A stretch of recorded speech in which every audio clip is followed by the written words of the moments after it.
Taking a look at my plans, I can see that my two front stiles have a width of 2 inches, and my board currently has a width of about 5 inches. If I flip the board over, I do notice that there is a little bit of a defect on the edge of the board.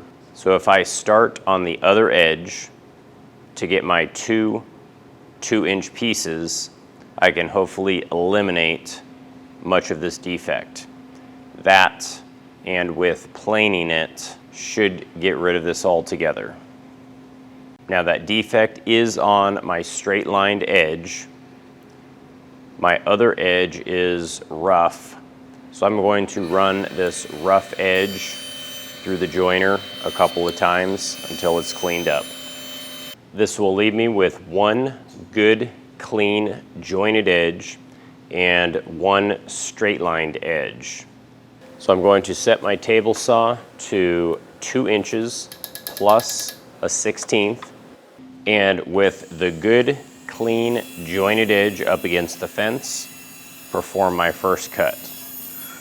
And what I am left with is one good, clean, jointed edge, 2 mill-marked edges from the table saw blade, and one straight-lined edge. I'm going to joiner both of my mill-marked edges. This will bring one of my stiles down to my finished width of 2 inches, and my additional offcut piece material will be prepped for running through the table saw again.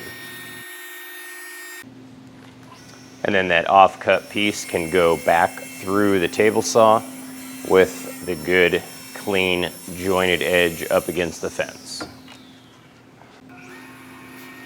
And then we'll clean up that mill-marked edge on that second stile.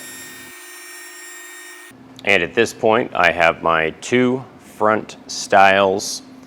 They are about 1 inch thick by 47.5 inches long as an oversized measurement by my finished 2-inch width measurement.